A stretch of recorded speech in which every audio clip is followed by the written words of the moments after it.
Hola, muy buenas tardes a todas y todos.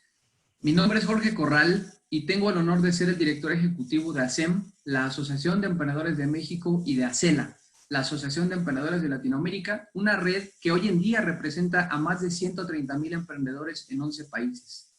Principalmente nos enfocamos en mejorar las condiciones en las que se emprende y se hace negocios, mejorando la regulación. Les invito a sumarse sin costo en asem.mx para que puedan acceder a eventos, mentorías, vincularse con otros emprendedores, obtener beneficios comerciales e información relevante para crecer sus empresas. El día de hoy seré su host en esta Inc Talk for Pymes, traída para ustedes por Inc Monterrey, cuya misión es brindar un espacio de interacción entre grandes speakers, como el día de hoy tendremos a Jorge Ortiz, que comparten soluciones y herramientas en beneficio de la comunidad de emprendedores y empresarios con el objetivo de impulsar sus negocios. Para continuar, les comparto muy brevemente cómo está compuesta la agenda de esta tarde. Primero tendremos la charla con nuestro invitado Jorge Ortiz, seguida de una sesión muy breve de preguntas y respuestas. De hecho, agradecemos a todas las personas que desde su registro nos compartieron sus preguntas. Ya las tenemos aquí registradas y en espera para poderlas hacer al final de este evento. Y para concluir, nuestro gran equipo de Inc Monterrey nos estará compartiendo algunos anuncios. Para dar inicio a la agenda del día de hoy, que es para lo que estamos presentes, es un honor para nosotros presentarles a Jorge Ortiz, quien tiene más de 20 años de experiencia en el sector financiero, especializado en banca privada, gestión de activos y capital privado. Antes de sus responsabilidades actuales, ocupó el cargo de vicepresidente de Citigroup Private Bank de Nueva York y fue director del banco privado UBS en Nueva York para México. Se ha desempeñado como mentor en varias incubadoras como Guaira, Startup México, Mass Challenge, Village Capital, entre otras. Fue presidente fundador de FinTech México desde 2015, que actualmente es la asociación de FinTech más antigua y con mayor trascendencia en Iberoamérica. Jorge Ortiz, el día de hoy, nos trae un tema muy importante que es el impacto FinTech, salvavidas de la pandemia o realmente una solución de largo plazo. Bienvenido, estimado Jorge Ortiz. Te cedo los micrófonos. Muchas gracias, Tocayo. Qué gusto volver a platicar contigo y gracias por ser el host. Y principalmente, muchas gracias a Inc. por esta invitación a nuevamente platicar con ustedes y con toda la audiencia que tienen un gran impacto. Para aprovechar el tiempo, si quieren ya entramos a lo que nos compete, a la materia. Básicamente lo que quiero platicar durante el transcurso de la exposición es cuál es el status quo de FinTech en esta época, si en realidad fue, como el título lo dice, un salvavidas para algo de la pandemia o va a ser algo temporal, o definitivamente esto puede ser gran parte de aguas de FinTech. Como segunda parte, cuál es mi perspectiva de lo que podemos hacer todos nosotros como mexicanos para detonar esta industria.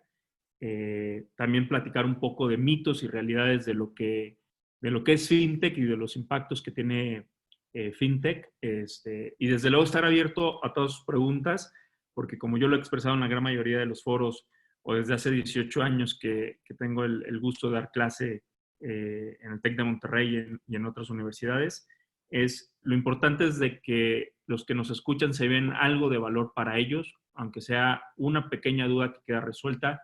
Para mí eso es valor para todos los que nos escuchan. Entonces, encantado de poder entrar a las preguntas y respuestas en cuanto sea pertinente. O también invitarlos que, si se puede, si los organizadores lo permiten, si hay una pregunta puntual que quieran hacer cuando esté platicando sobre un tema puntual, pues con mucho gusto podemos tomarla. Entonces, bueno, me arranco. ¿Qué ha pasado? A ver, ¿qué es FinTech? FinTech, digo, por si hay conectados gente que no es experta en la materia, FinTech es el acrónimo que viene de las palabras en inglés de Financial Technologies, ¿no? Entonces, en español son tecnologías financieras. Y básicamente es la concepción o la creación de productos y servicios financieros partiendo desde que eso se va a hacer, esas soluciones van a ser entregadas desde la tecnología, ¿no? Entonces ya aquí es un poco diferente a cómo es el diseño tradicional de los productos financieros, en donde la institución financiera primero diseña el producto y luego ve los canales por lo que los quiere distribuir. Las fintechs empiezan, yo tengo la tecnología aquí y a través de este canal es como voy a hacer mis soluciones, mis productos o servicios financieros hacia la población. Y también, dado que las fintechs son creadas en el núcleo de este movimiento de emprendimiento que viene desde hace muchos años, ¿no? También algo crucial que siempre traen los emprendedores en la cabeza es pensar primero en la persona para la que yo voy a crear un producto. Lo que se conoce en una dinámica que se creó en Stanford como Design Thinking. Luego hay otros que es Human Centric Design. O por ejemplo en China se utiliza mucho el concepto de Customer Persona. Primero ver quién es la persona a la que yo le quiero entregar esta solución, ¿no? O quiero resolver una problemática, ¿no? Dentro del campo de tecnología financiera. Entonces, a grandes rasgos, eso es fintech. Ahora, cuando empezó, ¿qué tipo de soluciones? Nada más otra cuestión rápida. ¿Qué tipo de soluciones proveen las fintechs? Pues estamos hablando dentro de las fintechs más conocidas o de los rubros de las fintechs más conocidas son todo lo que tiene que ver con pagos digitales, con créditos en línea, ¿no? Los online lenders, fondeo colectivo, que son crowdfunding, ¿no? Y temas bastante sofisticados o un poco más complejos, como lo puede ser todo el tema de criptomonedas o de Bitcoin. Eso también entra dentro de la esfera fintech, ¿no? Ahora, fintech ha mostrado un crecimiento brutal desde hace ya muchos años. La industria fintech a nivel global ha venido creciendo de manera muy importante en diferentes métricas. Por ejemplo, en el número de iniciativas fintech que hay en el mundo, es uno de los sectores de emprendimiento que más rápido crece o que más emprendedores se quieren dedicar a esta área, por un lado. Por otro lado, otro signo de crecimiento es la cantidad de dinero que se está invirtiendo en el sector, en donde también fintech se posiciona como uno de los segmentos dominantes a nivel global en la cantidad que fondos de inversión, lo que se conoce como venture capital, están invirtiendo en las fintechs. Y no fue la excepción. Cierre del año 2019, la inversión hacia las fintechs rondaba los 30,000 millones de dólares que se invirtieron simplemente en el año en diferentes rondas de inversión a diferentes empresas. Esto es desde montos muy, muy pequeños que pueden ser invertidos a través de una incubadora. Podemos estar hablando de 20, 25 mil dólares que a veces las incubadoras otorgan a los que están en sus programas, hasta miles de millones de dólares en una sola empresa. Facebook invirtió tan solo 5.8 mil millones de dólares en una empresa en India recientemente, ¿no? Entonces, esto les habla de la magnitud de la inversión que está trayendo ese sector.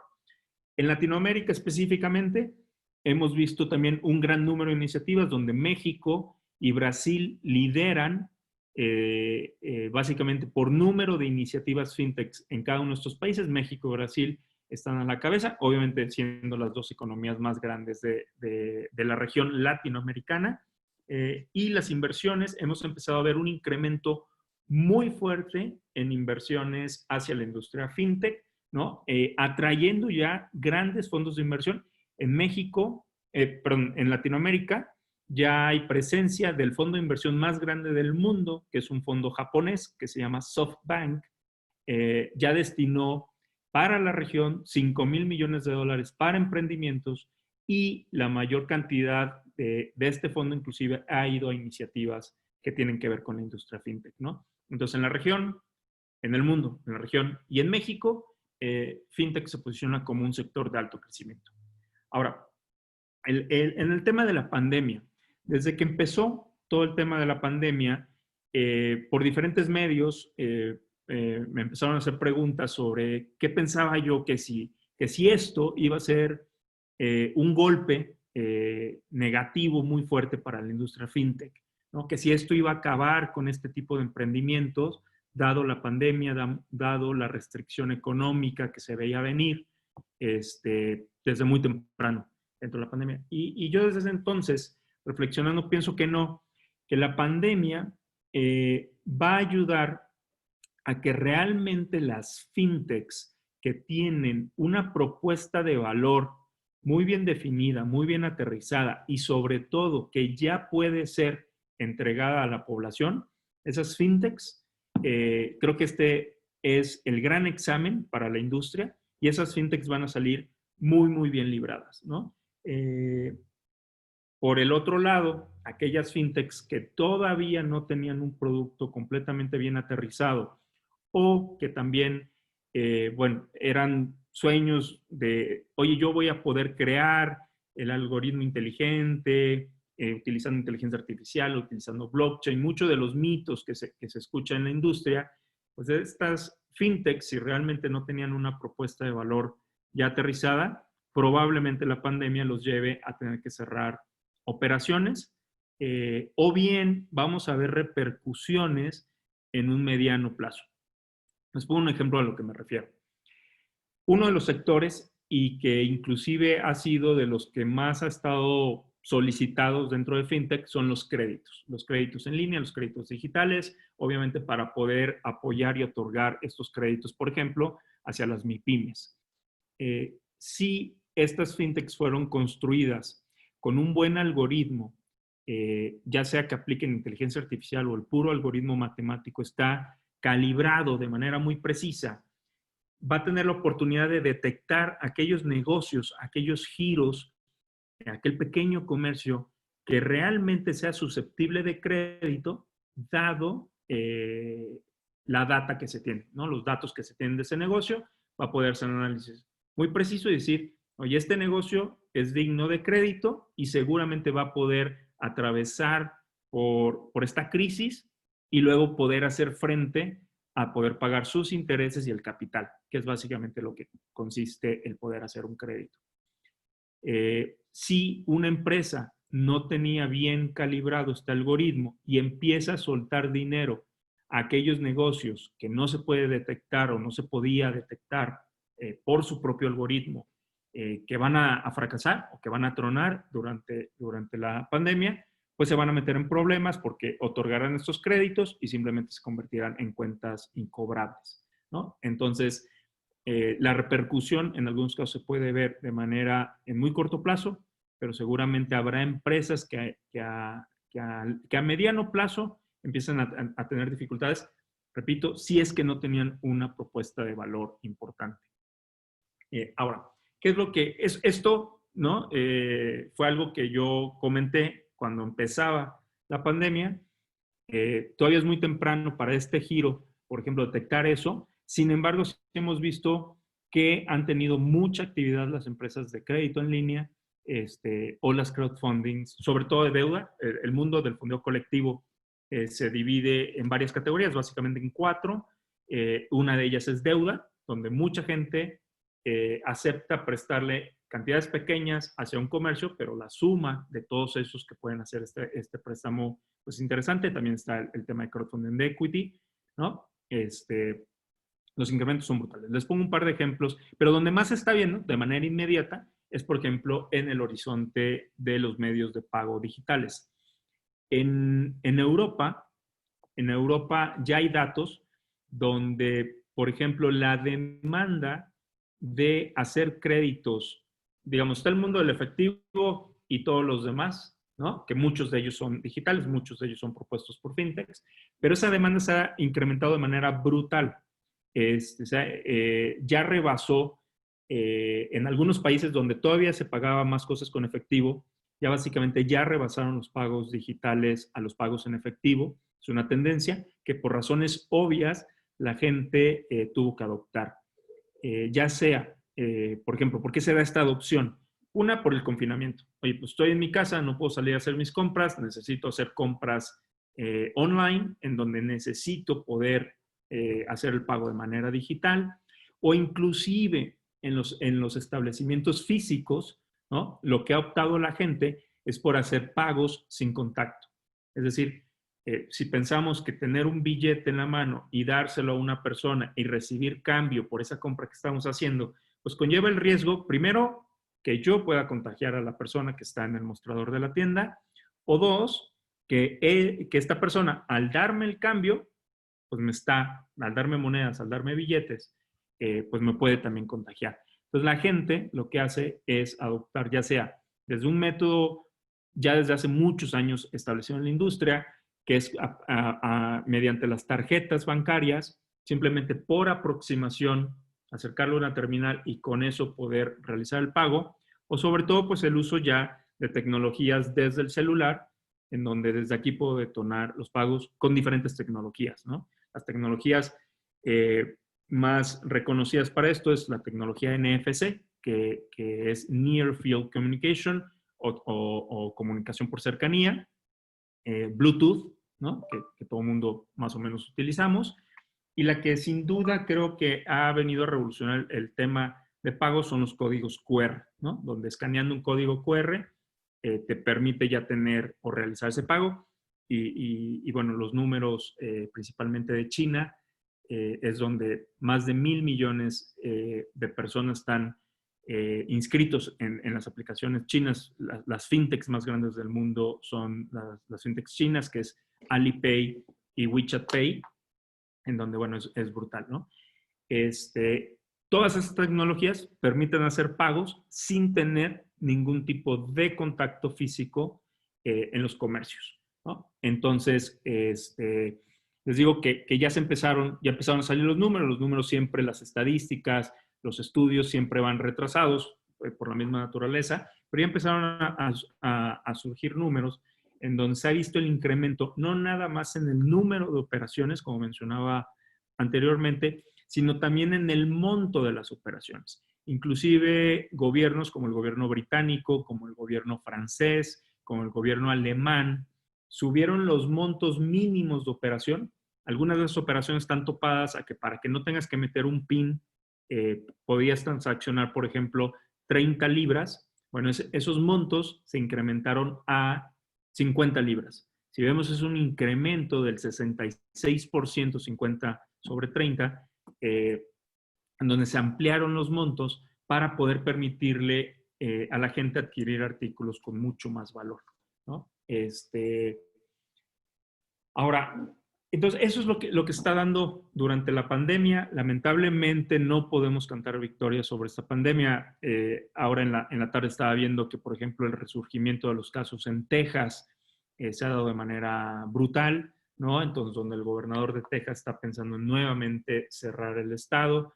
Y así podemos ver noticias todo el día. No hay que confiarnos, ¿no? Entonces, yo creo que FinTech durante la pandemia no nada más provee este tipo de soluciones, por ejemplo, en pagos, en la parte de crédito va a ser cada vez más importante poder acercarse al pequeño comercio y llevarle estas soluciones que si realmente tienen una propuesta de valor, yo no tengo la menor duda que van a ser adoptadas.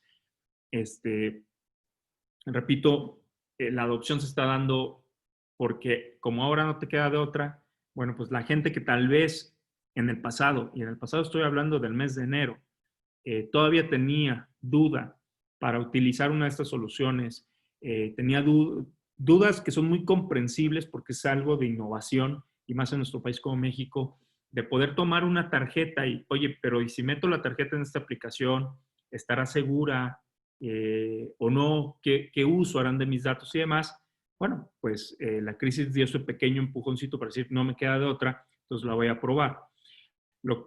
Y eso es algo que también yo venía mencionando desde hace muchos años, que más que todo el interés de la industria fintech es prueben las soluciones que tenemos, que estamos ofreciendo hacia el público como industria, porque creo que la mayoría de los emprendedores que estamos metidos en esta industria estamos convencidos que una vez que lo prueben, pues ya tendremos clientes, ojalá de manera permanente, ¿no? Es muy superior la experiencia de usuario, el user experience, las interfaces, el user interface que se utilizan en esta tecnología, creo que sobre la oferta tradicional. Inclusive hay muchos bancos, Hay un par de bancos en México que la verdad reconozco que tienen muy buenas aplicaciones.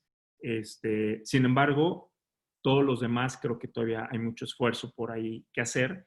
Entonces, y sin embargo, conozco yo creo que 98% de soluciones fintechs en donde la experiencia de usuario es muy, muy buena, muy simple.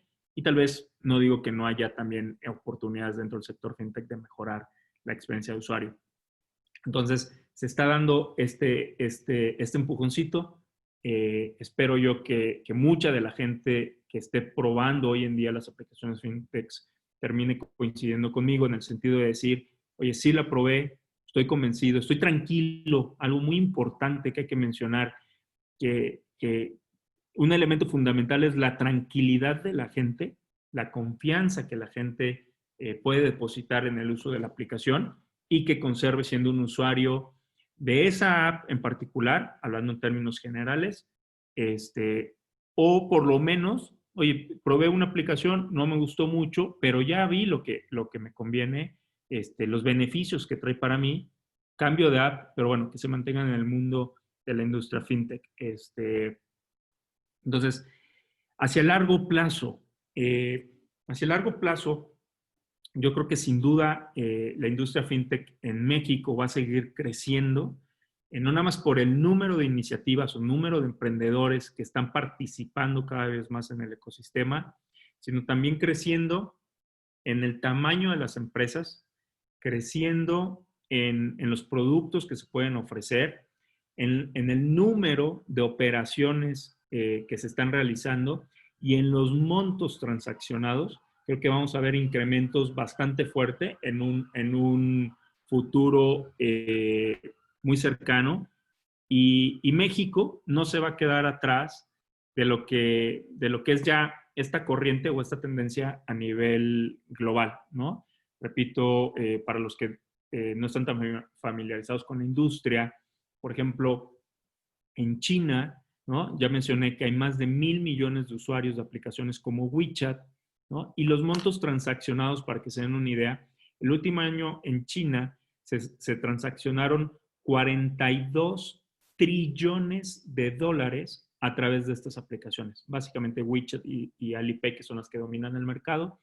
42 trillones de dólares para poder, y es el término americano de trillions dollars, pero para poder matizarlo, la economía de México es de $1 trillón, en esos mismos términos, $1 trillion. Entonces estoy hablando que en China, tan solo el año pasado, se operaron 42 veces el tamaño de la economía mexicana en temas de pagos a través de estas aplicaciones.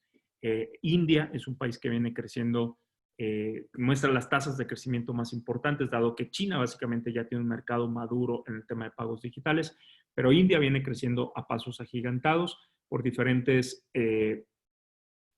dinámicas o decisiones que ha tomado el gobierno. El modelo chino fue completamente por la iniciativa privada. En India intervino un poco, por ejemplo, en los temas de identificación, el gobierno, y esto a través de otorgarle una identificación digital a toda su población, en donde digitalizaron a más de 800 millones de personas en los términos de identidad digital.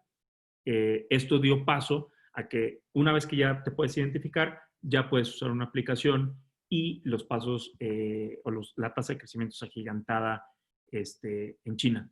Hay países como los países escandinavos, como Suecia o Dinamarca, en donde inclusive ya hay leyes aprobadas para que se deje de emitir papel moneda o de acuñar monedas. Es decir, el efectivo básicamente va de salida, inclusive ya estipulado en sus propias leyes, ¿no? Entonces, esta es una tendencia global que creo que no se puede negar, y yo estoy convencido que México no se va a quedar atrás. Vamos rezagados, sí, pero creo que ahorita es un momento muy importante para hacer conciencia de los grandes beneficios que puede traer la utilización de este tipo de tecnologías y de movernos en un marco conceptual hacia una economía digital.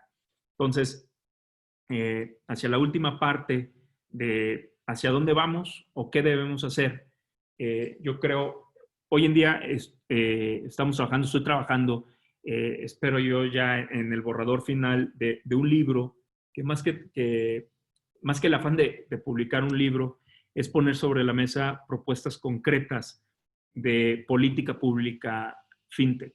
Esto ya lo he expuesto en diferentes foros, en foros nacionales, ya lo he expuesto con el gobierno, el gobierno anterior, el gobierno actual, con el Senado. Entonces, es un movimiento y para mí es una invitación hacia todo el mundo que crea en los beneficios que puede traer la industria, pues que se sume a este esfuerzo. ¿Por qué proponer o por qué creo que México debe tomar acciones decisivas para promover temas de economía digital? Y dentro de esta economía digital, el corazón es la industria fintech. Porque veo el valor que trae esta industria para la población. Y un par de ejemplos. En México existen más de 15 millones de unidades económicas informales según la definición del INEGI, 15.2 millones en la última Escuela Nacional de Ocupación y Empleo, el ENOE, en donde básicamente está hablando, al definirlos como unidades económicas informales, podemos definir que son mexicanos que salen todos los días a trabajar, por eso son unidades económicas, pero que por X o Y factor trabajan en la informalidad. Estoy hablando del taquero en la calle, estoy hablando del zapatero, estoy hablando del carpintero, del fontanero, etcétera, etcétera. 15 millones de mexicanos que salen a trabajar, pero que están en la informalidad. Entonces, por definición, todas sus transacciones, imagínense una persona vendiendo tacos en la calle, recibe todo en efectivo. ¿Ok? Entonces, esta persona se regresa todos los días a su casa, después de un arduo día de trabajo, ¿no? Porque es gente que en realidad se fleta el lomo para salir a ganar el dinero para él y para su familia. Y cuando regresa, pues como tiene que regresar cargando efectivo, pues tiene riesgo de asalto, ¿no? Entonces yo me pregunto, inclusive hoy en la pandemia, ¿a cuántos mexicanos que salieron a trabajar a ganarse el sustento diario van a asaltar hoy cuando vayan de regreso a sus casas? Ese es un problema del efectivo. Si pasamos a una economía digital en donde esta persona tenga la posibilidad de todas sus ganancias del día traerlos de manera digital, es mucho más difícil que lo asalten. Mucho más difícil que lo asalten, dado que las aplicaciones que están en el celular están bloqueadas. Por ejemplo, tienes el bloqueo propio de tu smartphone, de tu celular, más el bloqueo que deberían de traer todas las aplicaciones que están manejando dinero de la gente, ¿no? Entonces, por lo menos son dos bloqueos que hacen mucho más difícil poder extraer el dinero, ¿no? O poder accesar, porque nuevamente el dinero no lo cargas aquí. Esta es la vía de acceso a tu cuenta digital. Entonces, hay estudios, ¿no? Por ejemplo, de Visa, que se hizo a nivel mundial, en donde para una economía como la mexicana, el estudio concluye que en México se puede llegar a disminuir hasta 90% la criminalidad, simplemente si pasamos del status quo que tenemos hoy en día hacia una economía digital, y ni siquiera es una economía digital perfecta. No estamos hablando que 100% de las operaciones se tengan que hacer de manera digital. Ellos miden 5 grados. Si nos vemos del grado 1, que es donde está México, al grado 5, podemos disminuir 90% la criminalidad. Les digo, las razones es eso. Esas 15 millones de mexicanos, por lo menos, no tendrán que regresar a su casa cargando efectivo y exponerse primero a perder la vida o a sufrir que los acuchillen o un tema así. Y segundo, pues que les roben el dinero. Otro caso, esa persona, imagínense para contextualizar en el tema de coronavirus, una persona que ha trabajado durante años y que todos los días se levanta temprano para salir a trabajar y ganarse el sustento, de repente le toca la etapa que estamos viendo del coronavirus. Pero como todas sus operaciones son en efectivo, pues no hay una institución formal que le preste dinero simplemente porque lo que piden tradicionalmente es muéstrame un comprobante de ingresos. Dime, ¿cómo me demuestras que tú sí tienes un ingreso? ¿No? Entonces, pues no tienen cómo demostrarlo. Sin embargo, entonces no tienen acceso a crédito o las únicas fuentes de financiamiento a las que tienen acceso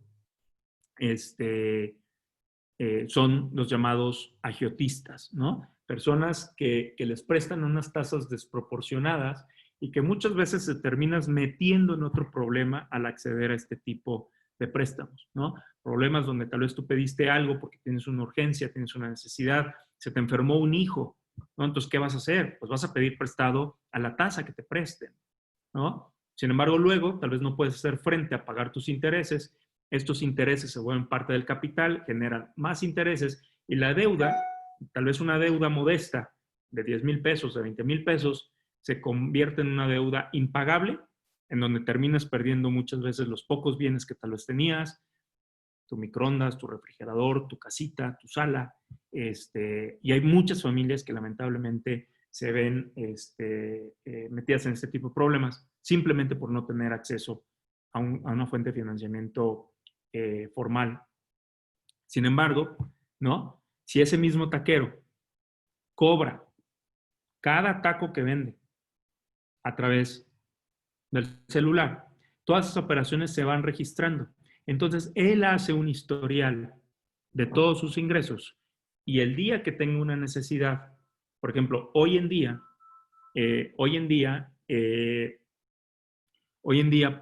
podría perfectamente acceder a un crédito porque demostraría que él estuvo trabajando, demostraría el nivel de ingresos que tiene día con día y eventualmente en la crisis a todos esos changarritos, ¿no? Les hubiera sido más fácil, mucho más fácil poder accesar a un crédito MIPYME, ¿no? Simplemente por poder comprobar que sí tenían un ingreso.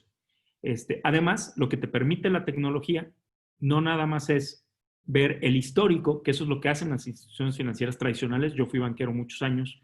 Lo que haces tú ves estados de cuenta o estados financieros que te hablan de un histórico.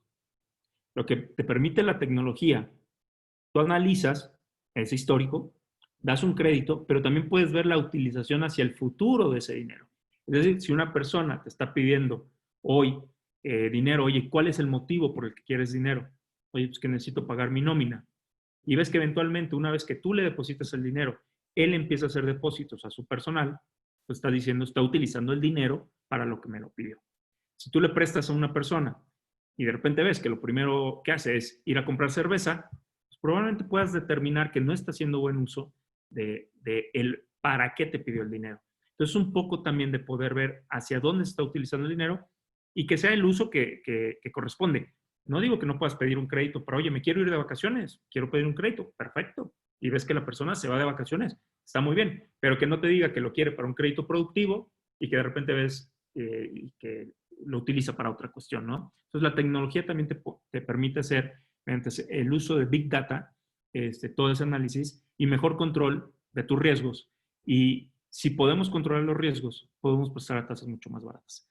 Entonces, esos son un par de ejemplos en el tema de pagos digitales y en el tema de crédito, porque yo creo que FinTech definitivamente puede contribuir mucho a generar un estado de bienestar dentro del grueso de la población mexicana, ¿no?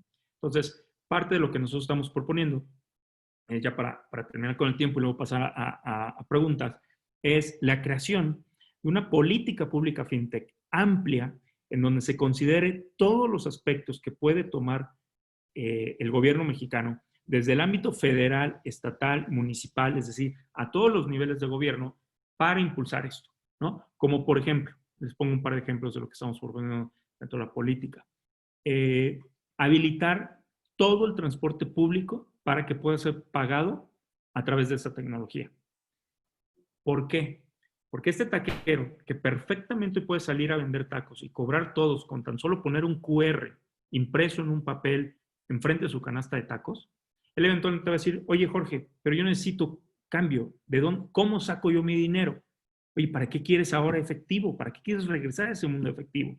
La primera respuesta es, porque yo tengo que tomar 3 microbuses para llegar a mi casa y lo tengo que pagar con cambio. Si habilitamos todo el transporte público, yo cobro por aquí, me quiero subir al transporte y lo pago desde aquí. No necesito ir por efectivo. Puedo pagar la cantidad exacta. Hay mucha gente, los autobuses, la gran mayoría de los autobuses no te dan cambio. Entonces, si te cuesta el pasaje $5.50 y tú tienes 10 pesos, Pues das 10 pesos y te dicen, pásale, yo no doy cambio. Entonces pierden dinero por no traer el monto exacto. Con la tecnología, tú aquí tecleas, puedes pagar 5.50, 5.47, 6.25, ¿no? Hablo de centavos, y pagas un monto exacto. Entonces también haces mejor uso de tus recursos. Entonces, habilitar todo el transporte público para que la gente lo pueda pagar desde ahí. Y un tema fundamental es el promover un nuevo régimen fiscal para todos los changarritos. Y en la cabeza traigo a esos 15.2 millones de unidades económicas informales que existen en México, puedan adoptar la tecnología financiera sin tener miedo a ser fiscalizados.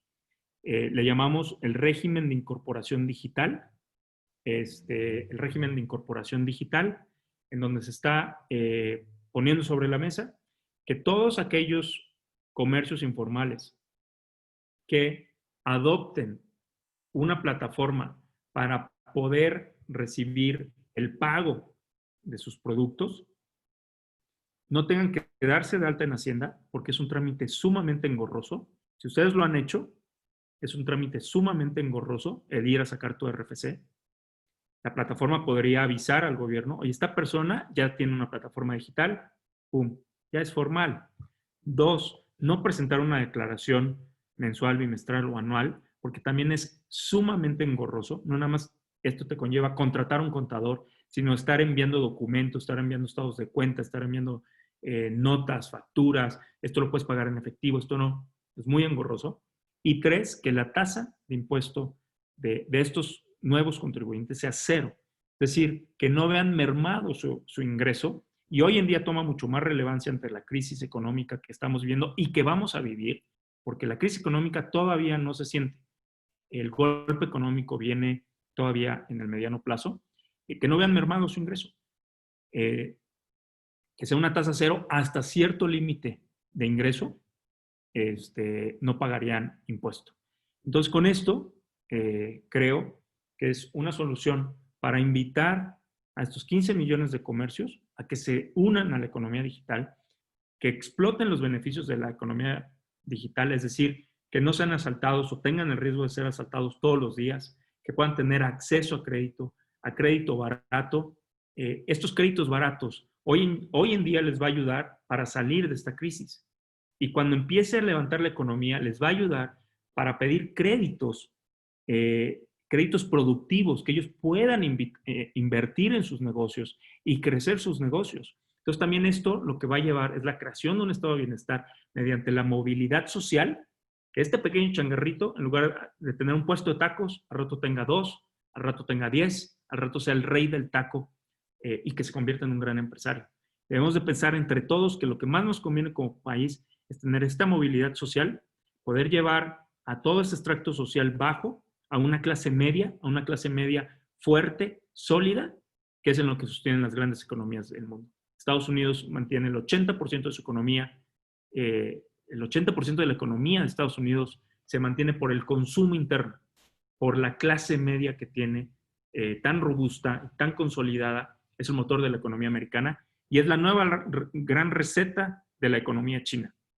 China, su apuesta hoy en día más importante en cuanto a su crecimiento económico es su propia clase media que ya ha sido creada. En China existen cientos de millones de personas ya con un patrimonio por arriba del $1.000.000.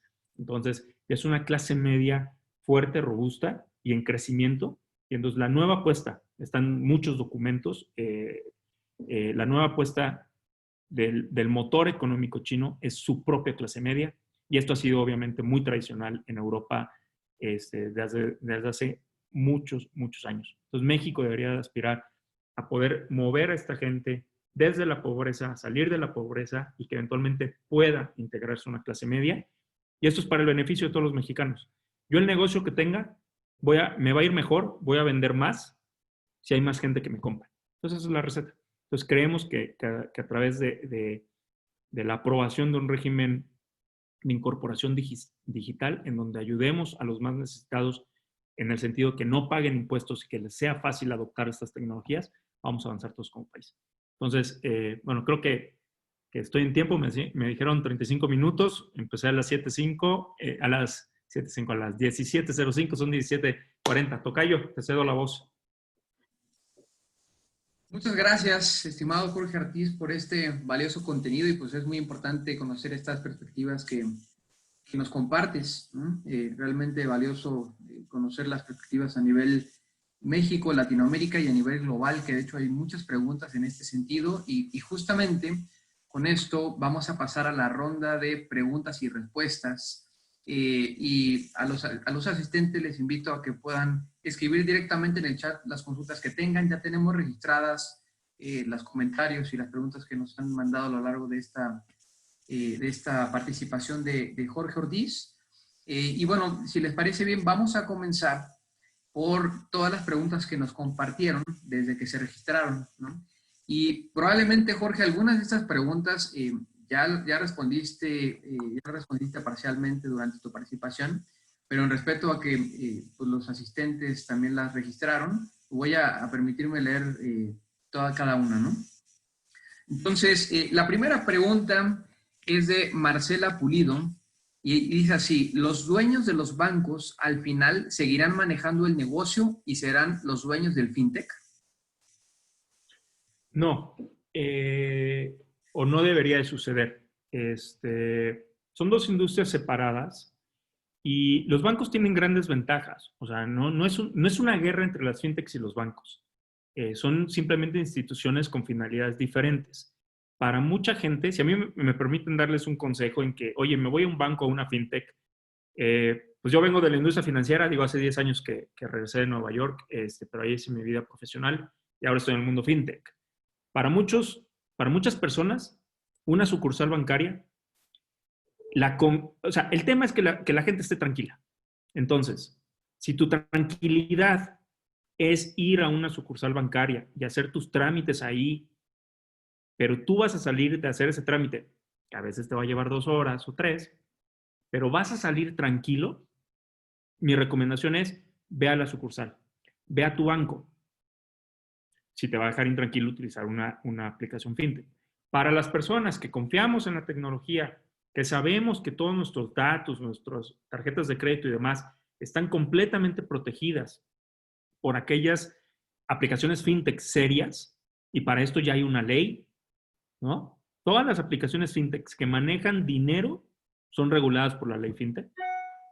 Estoy completamente tranquilo, pero no quiero ir a perder 2 horas a la sucursal del banco. Lo que más me conviene es una fintech, ¿no? Entonces, son nichos diferentes.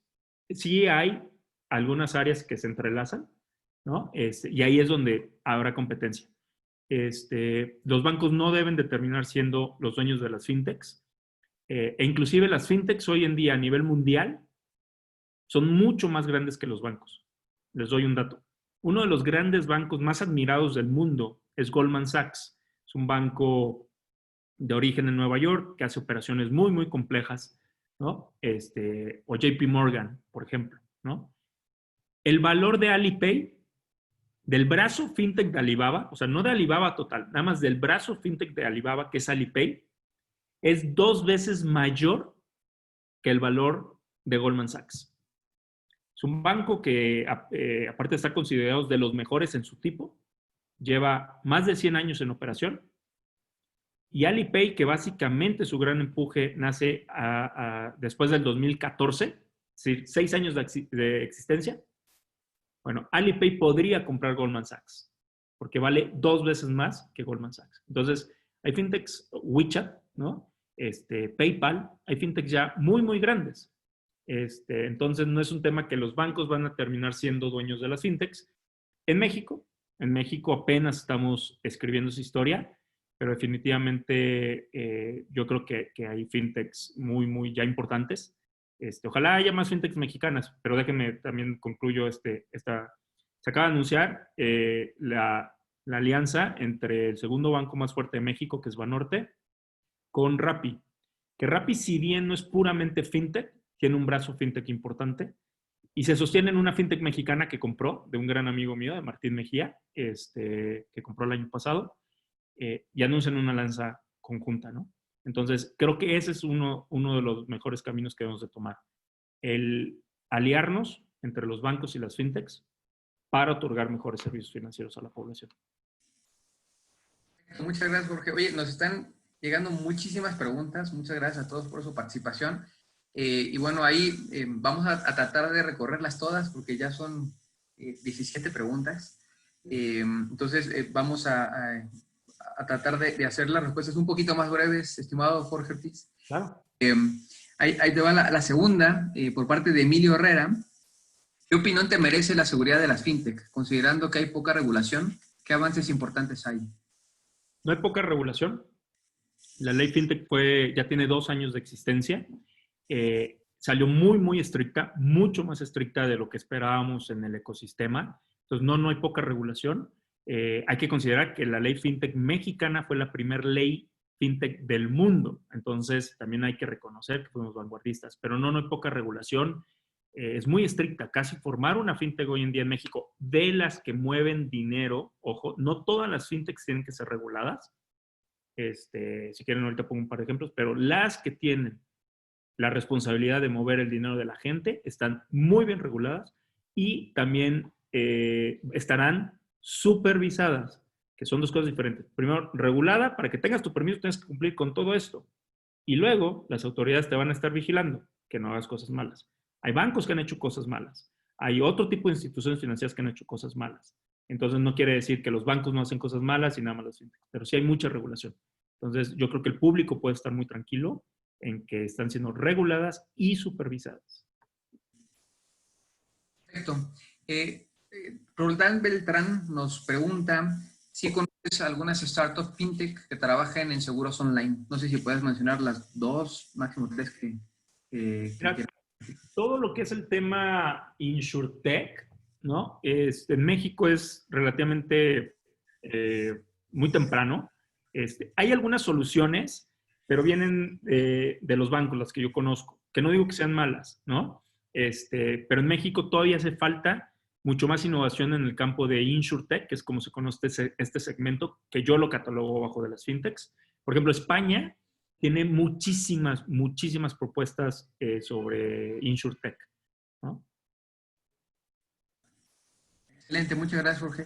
Bueno, acá hay una muy interesante también, igual que todas las que estamos recibiendo en este momento, y es por parte de Román Alejandro, nos pregunta cuál es el impacto de las políticas de la 4T en el sector fintech.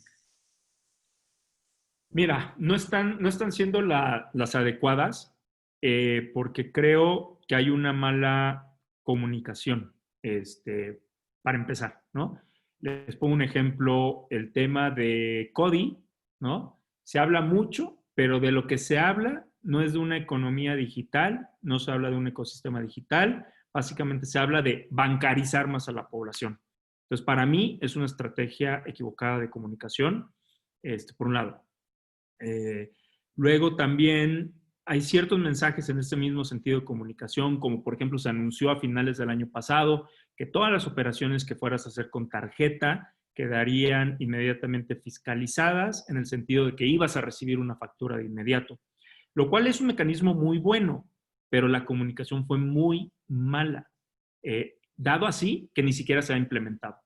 Se decía que se iba a empezar con gasolineras, vayan a cargar gasolina cualquier día, paguen con su tarjeta y no les llega una factura de manera inmediata. Esto es algo que ya se puede hacer. Desde hace muchos años mi banco tiene mi RFC, entonces ya lo podría hacer, pero la comunicación ha sido mala. Y se debe trabajar mucho en darle mucho más prioridad al sistema fintech bajo la actual administración. El sistema de medios de pago sigue siendo controlado por los bancos. Todo el tema de tarjetas sigue siendo controlado por los bancos. Entonces, las fintechs tenemos que pasar forzosamente por todo el sistema bancario en el tema de medios de pago. Incorporarse para hacer uso del sistema CODI es un viacrucis para una fintech. Entonces, básicamente también tenemos que depender de otros proveedores de servicios.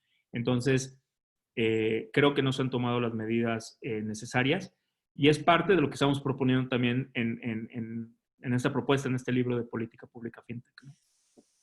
Excelente. Bueno, la siguiente pregunta es por parte de Gonzalo Bertoni. Y dice así, las preguntas físicas pueden invertir en las fintech para generar rendimientos. ¿Cuáles son los intereses promedio? ¿Lo otra vez, tocayo? ¿Cuáles son los intereses promedio? Sí, dice así, las personas físicas pueden invertir en las fintech que generan rendimientos. ¿Cuáles son los intereses promedio?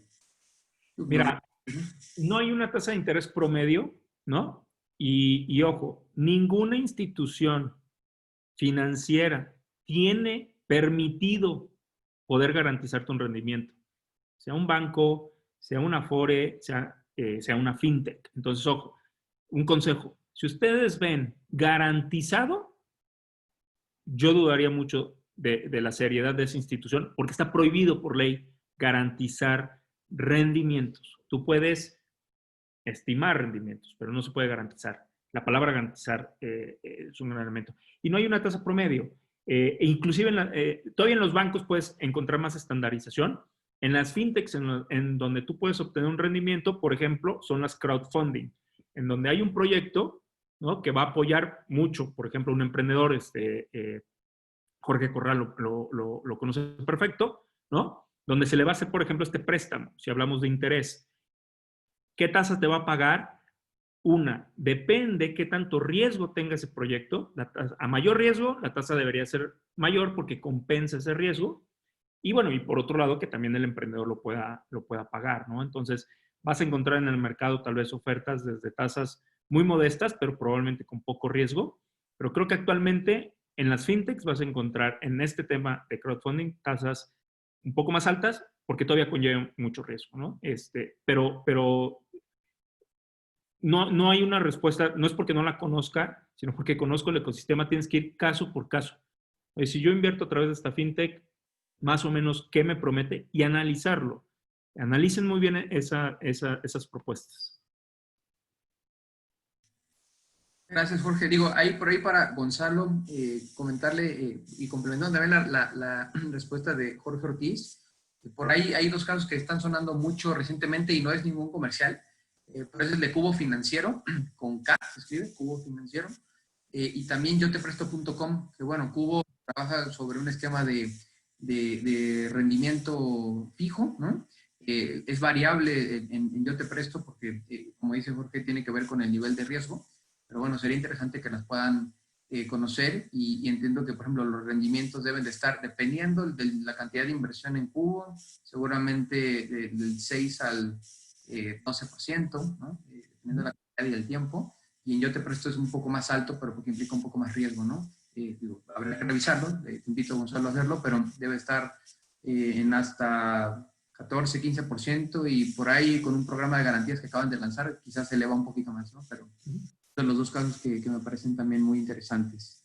Bueno, siguiendo con esta ronda de preguntas y respuestas, hay algunas que, dado que nos siguen llegando y agradecemos su participación, hay algunas que ya contestaste a lo largo de tu participación, Jorge. Entonces, vamos a irnos a una siguiente que es, ¿cuál es el rol? Y esta nos la pregunta Lourdes Sofía Elizondo. ¿Cuál es el rol de los Venture Capital Funds dado el ecosistema creciente de startups en América Latina? Ok.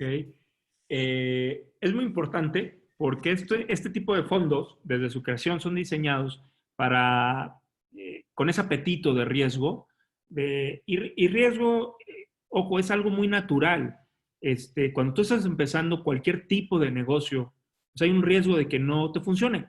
Algo muy sencillo, vas a poner un restaurante, nadie te garantiza que lo vas a tener lleno, ¿no? Por más buen cocinero que seas, nadie te garantiza que lo vas a tener lleno. Entonces, a ese tipo de riesgo es donde se meten los fondos de Venture Capital.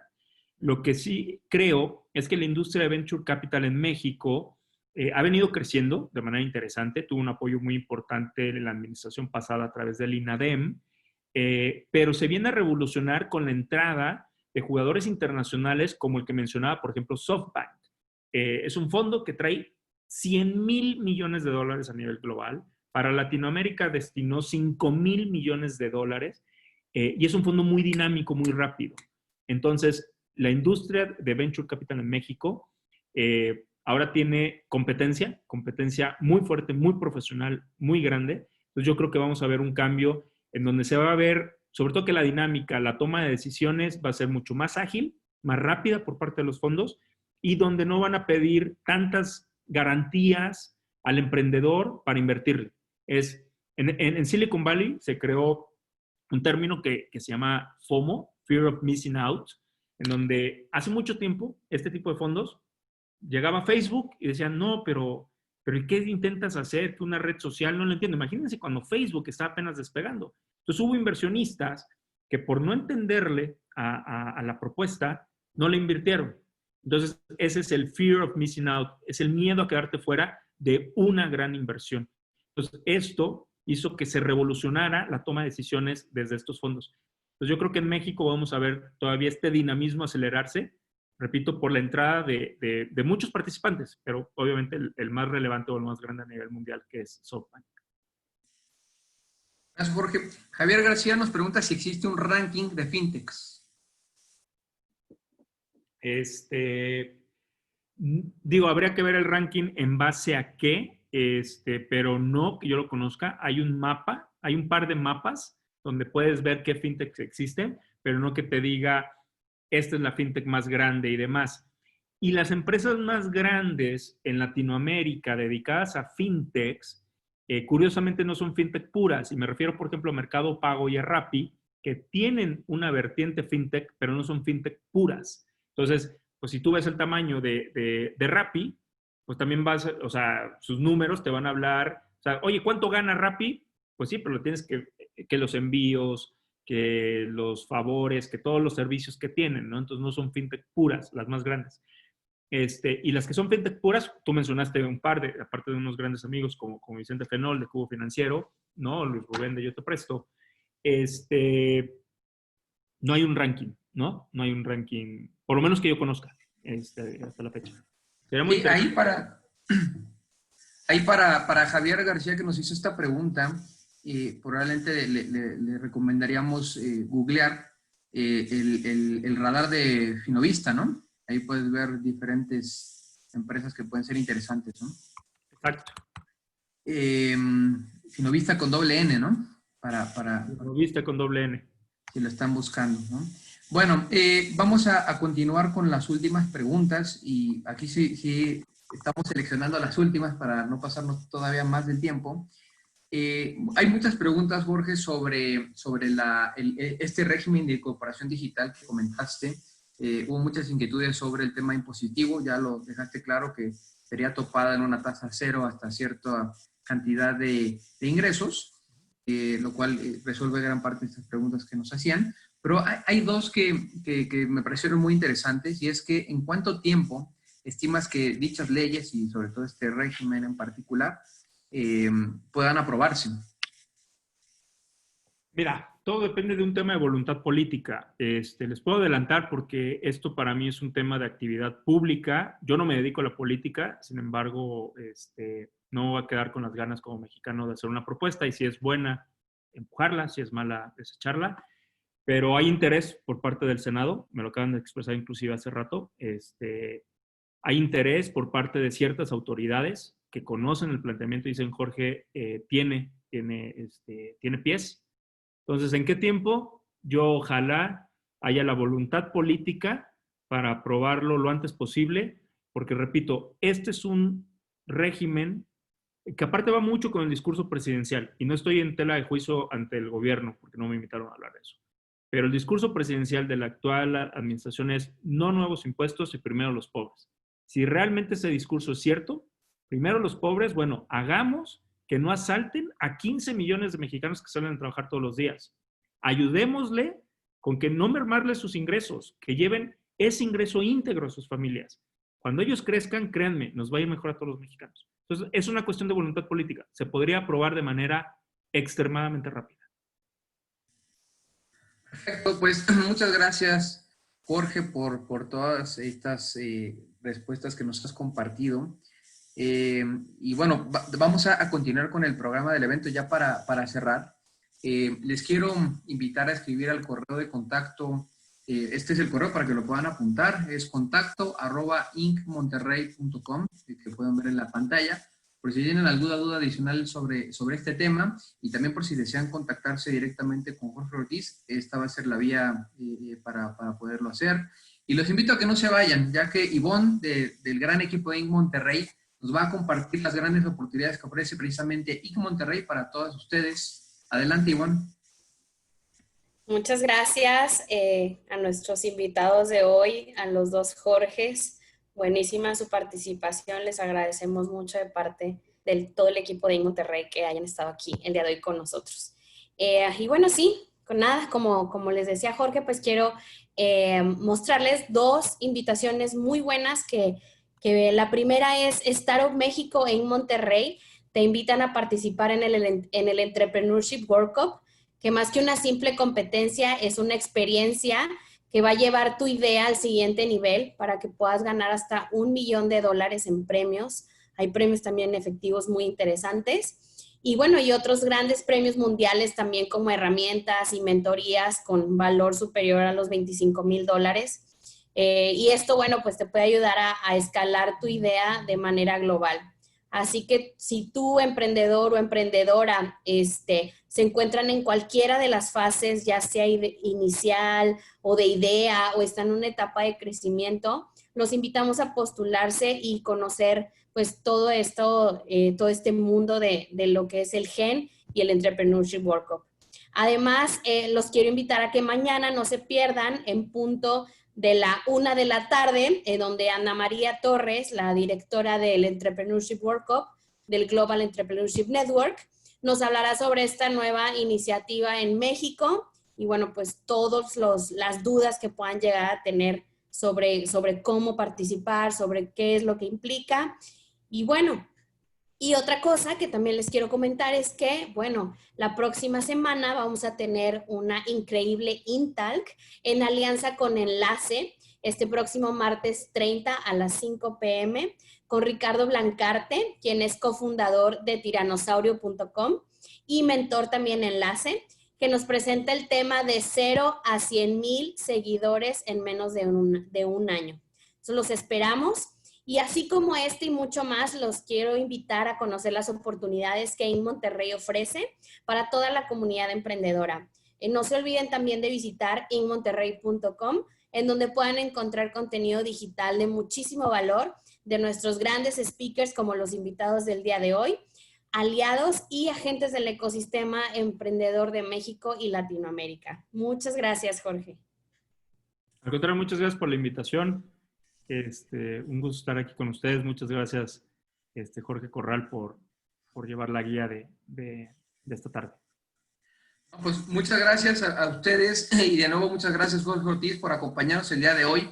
Gracias a todas y todas por estar presentes en esta gran conversación. Nos vemos en la siguiente InTalk.